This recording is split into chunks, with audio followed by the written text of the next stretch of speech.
En los últimos años, el cine peruano ha crecido debido a la gran variedad de películas que ofrece al público, y por más que se ofrezcan nuevas propuestas, hay una propuesta que no ha envejecido y perdura con los años: el terrorismo. El cine peruano ha querido representar de alguna manera este periodo histórico para recordar y no volver a caer en la oscuridad del pasado. Por otro lado, ¿se podría decir que las películas que representan la violencia interna que vivió el país son de terrorismo? El destacado crítico Ricardo Bedoya considera que debe llevar otro término. Mira, yo prefiero no hablar de temas de terrorismo, porque el terrorismo es una forma de acción que tuvieron los grupos subversivos, ¿no? Pero los grupos subversivos también hicieron actos que no eran terroristas. Por ejemplo, repartir volantes no era un acto terrorista, sin embargo era un acto subversivo, ¿no? El acto de terrorismo es cuando se pasa al acto de cometer un atentado para aterrorizar a la población y a la sociedad, ¿no? Que también hizo Sendero Luminoso, ¿no? Y lo hizo con mucha frecuencia y de manera bárbara. Entonces yo prefiero hablar de películas sobre el conflicto armado interno, ¿no? Y uso ese término, digamos, de un modo claro, porque es el término que usa la Comisión de la Verdad. De todas maneras, sea el término que lleve, nuestro cine muchas veces se encarga de trasladarnos y revivir aquellos años que se convirtieron en los momentos más sangrientos de nuestra historia. Películas como La vida es una sola o La boca del lobo cumplen con retratar ello. Es que hay varias etapas, pues, ¿no? Hay películas que se hicieron durante el conflicto armado, ¿no? Cuando está la violencia muy presente. Y yo te diría que hay dos películas que son importantes, ¿no? Que son La vida es una sola, de ese periodo, de Marián Eide, y La boca del lobo, ¿no? De Lombardi, que la hizo en un momento muy caliente, ¿no? Pero La vida es una sola me parece una película especialmente interesante y ejemplar. Por otro lado, también tenemos el clásico de Francisco Lombardi, La boca del lobo, cuya temática era la guerra del ejército peruano contra la guerrilla de Sendero Luminoso, en la región de Ayacucho. Esta película es considerada por muchos como la que mejor refleja lo que se vio en esos años de terrorismo. Siendo una película producida en esa época, era obvio que tuvo sus complicaciones. Lo primero que tuvimos en cuenta es no sabemos nada de Sendero Luminoso. Quiénes son, cómo actúan, y convertimos esa ignorancia, yo digo, en virtud, que fue, bueno, hagamos la película desde el punto de vista de los policías o soldados que están allí y que sienten la amenaza, que era lo que se sentía, que no sabemos de dónde viene, como de los cerros. Como no conocemos, hagamos eso, todo ocurre desde la perspectiva de gente que tampoco sabe nada, pero que está ahí. Otra película que recrea el terrorismo es Paloma de papel, que narra la vida de un niño llamado Juan y cómo es obligado a cometer atentados terroristas. Por otro lado, tenemos Pistaco, que nos habla sobre un demonio andino que es representado como un asesino en serie. Sin embargo, el verdadero enemigo son los terroristas. También podemos encontrar Vidas Paralelas, una película basada en hechos reales, el cual nos cuenta cómo Felipe, un oficial del ejército peruano, se enfrenta a su amigo de la infancia, Sixto, quien forma parte del grupo Sendero Luminoso.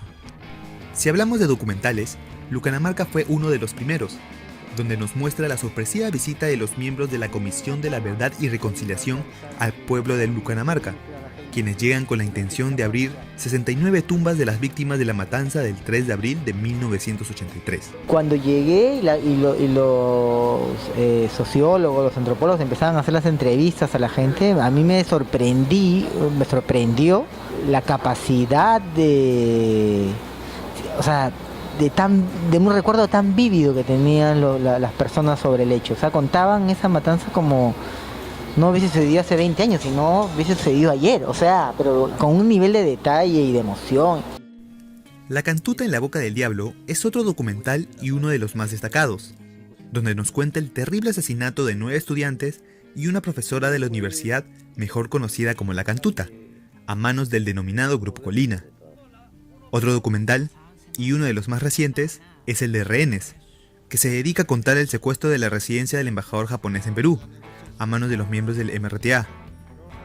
Entre las películas más actuales tenemos a La Última Noticia, que gira en torno a un conductor de un programa radial que muestra su descontento por el terrorismo a través de su programa, pero las constantes presiones y amenazas del grupo Sendero Luminoso y las detenciones e interrogatorios de los militares lo conducen a una situación límite. También podemos apreciar La Hora Final, película que narra la operación por miembros del GEIN, Grupo Especial de Inteligencia del Perú, cuyo objetivo es lograr capturar la cabecilla de Sendero Luminoso, Abimael Guzmán. Obviamente se debe mencionar el reciente estreno de Palito Ortega, La Casa Rosada, que cuenta la historia de un profesor universitario acusado de ser terrorista y pertenecer a Sendero Luminoso, y por ello es sometido a constantes torturas en el interior de la Casa Rosada, mientras sus 2 menores hijos inician su búsqueda en la ciudad de Ayacucho. Bueno, me parece una película, si tú quieres, muy auténtica, ¿no? Palito vivió eso, la autenticidad de lo auténtico, de lo emocional, de lo vivido, es casi como un testimonio, ¿no? Tiene otra virtud que es representar de un modo muy frontal y descarnado ciertos hechos de violencia, ¿no? De tortura y demás, cosas que el cine peruano había ido más bien como obviando, ¿no? Recrear la guerra interna no era necesario para llamarlo como películas de terrorismo. Varios largometrajes cumplían con ello con tan solo plasmar la atmósfera de la época. Por ejemplo, tenemos Alias La Gringa, donde se aprecia un motín de una prisión por parte de presos acusados de terrorismo. También podemos usar como ejemplo a películas como Viaje a Tombuctú y Avenida El Arco, donde las historias se ven azotadas por los hechos terroristas que ocurren alrededor del país. Otras películas que ambientan este periodo y se basan en historias reales son Coraje, donde se cuenta la historia de María Elena Moyano, mujer que luchaba por los derechos de las mujeres y personas necesitadas. Y también encontramos a Tarata, donde se retrata el suceso del fatídico atentado en la calle Tarata. Sin embargo, no todas las películas nos muestran netamente lo que sucedió en esos años. Existen producciones enfocadas en las consecuencias que trajo en la sociedad, filmes llamados a ser películas del posconflicto.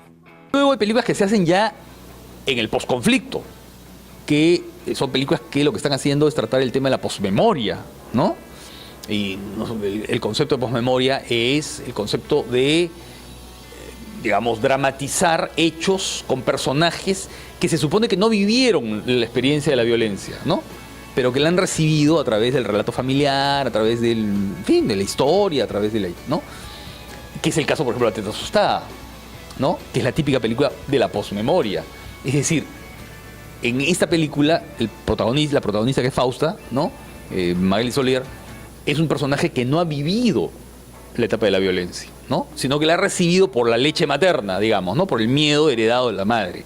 Aparte de la galardonada Teta Asustada, película protagonizada por Magali Solier, otra película del posconflicto sería Paraíso, donde se enfoca la historia de una joven que fue producto de una violación de Sinchis y la que se encuentra en la búsqueda de su padre, pues según sabe, este habría sido asesinado por grupos terroristas.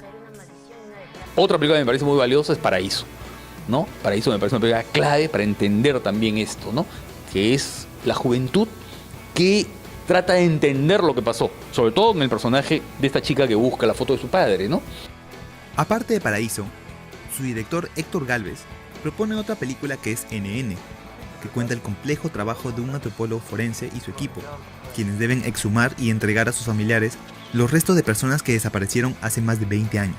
Como la impotencia del personaje me gustaba que queda transmitida al espectador, ¿no? Que por más que quería buscar la identidad y todo, era difícil o casi imposible encontrarlo porque es un país con muchos desaparecidos, en los cuales es difícil hallar identidad. Otras películas del posconflicto serían Magallanes, donde un taxista busca ayudar económicamente a una mujer que conoció en la época del terrorismo. Y también podemos destacar a Días de Santiago, donde un ex soldado busca encontrar paz consigo mismo tras vivir lo que fue la guerra interna. Tras notar tantas producciones, nace la pregunta de él: ¿por qué se siguen produciendo películas de este tema? La memoria es una disputa, la memoria es un conflicto, ¿te das cuenta? La construcción de la memoria es un conflicto, ¿no? Y cuando terminan las etapas traumáticas de la historia, ¿no es cierto? ¿Qué cosa queda? Queda el debate sobre lo que pasó, ¿no? Y eso pasó en Argentina después de la dictadura, eso pasó en España después del periodo franquista, eso pasó en Chile después de Pinochet, ¿no es cierto? Eso pasa en todos los países que han tenido conflictos muy fuertes, ¿no? Y te estoy mencionando esas películas, pero también podemos hablar de los países del este, ¿no es cierto? Después de la guerra de Bosnia y... Entonces, ¿qué pasa? Que hay ficciones que lo que buscan es trabajar esto, ¿no? Y en el Perú se está trabajando muchísimo este asunto, ¿no? Creo que es un proceso, es un periodo de la historia reciente que es un hito para entender cómo es el Perú de hoy día, ¿no? O sea, cómo es que finalmente hemos llegado a ser la sociedad que somos ahora. Y hay que empezar diciendo que somos, como ya he mencionado, una sociedad con conflicto, una sociedad que está marcada por una guerra interna que involucró a 2 actores que estuvieron en un fuego cruzado y entre esos actores hubo muchísimas personas, entre campesinos, familias, gentes de todas edades, condiciones de género, raza, sexualidad, que fueron víctimas de ese proceso. Y en el Perú está ocurriendo también cosas interesantes, por ejemplo, de cómo se trata el tema de la memoria en algunas películas regionales, por ejemplo en Ayacucho, ¿no? Una película, por ejemplo, como Pistaco o como algunos Jarjachas, ¿no? Estas películas de terror que no necesariamente mencionan el conflicto, ¿no? Pero que está presente, simbolizado a través de el miedo, del clima de violencia, ¿no? Eso me parece especialmente interesante. ¿Te das cuenta? O sea, los traumas vividos por una sociedad, ¿no es cierto?, a veces se representan de modo directo, es el caso por ejemplo, La Casa Rosada o de NN, ¿no? O de las películas que hemos mencionado, ¿no? O a través de un modo, digamos, indirecto, oblicuo, parabólico, ¿no? Como ocurre en algunas películas de terror ayacuchanas, ¿no? La mayoría de los actores, directores, guionistas, entre otros cineastas, que han participado en la producción de filmes que trataron la época de terrorismo peruano, señalan la importancia de tratar este tema.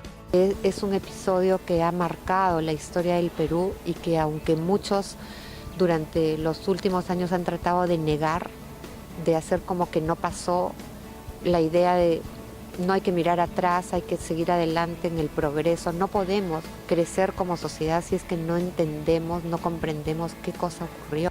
Me parece importantísimo que todos conozcamos nuestra historia, en especial los más jóvenes que no vivieron esa época y en general los que no recuerdan. Somos una sociedad propensa a olvidar y creo que es importante recordar para tomar conciencia. Y qué mejor manera de recordarlo, de hacer memoria, que a través del cine, de una expresión artística tan potente.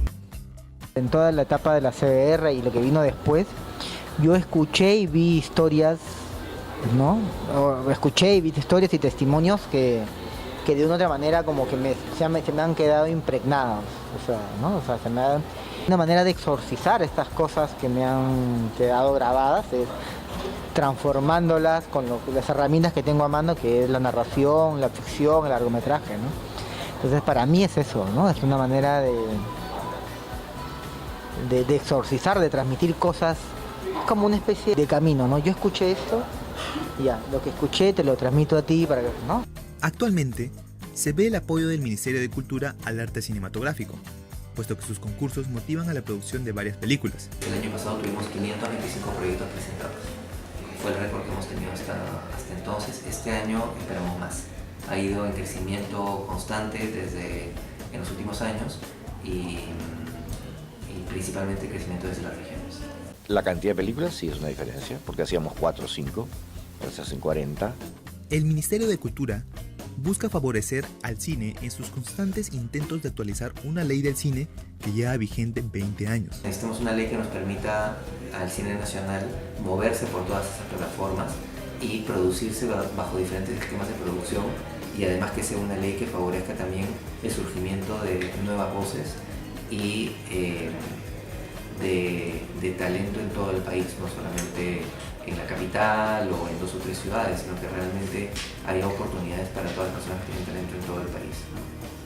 El proyecto de ley de la fujimorista María Melgarejo, que propone censurar las películas sobre terrorismo, es un proyecto que despierta la negativa de los expertos. Lo que dice el proyecto es que cuando se presenta para un concurso tiene que haber una especie de calificación previa que señale que no puede haber apología de esto, no puede haber atentados contra no sé qué, ¿no? Y entonces es una censura, es un filtro, ¿no? Y todo filtro previo es una censura. Se parece mucho a la censura franquista, a la censura que había en la época de la dictadura de Franco en España, ¿no? En la cual los productores tenían que presentar su proyecto. No calificaban la película acabada, sino el proyecto. Y ahí se censuraba. Siempre había las personas que decían, el cine peruano tiene que ser así, o el cine peruano no puede ser así. Y yo siempre dije, el cine peruano será lo que cada cineasta haga lo que quiera.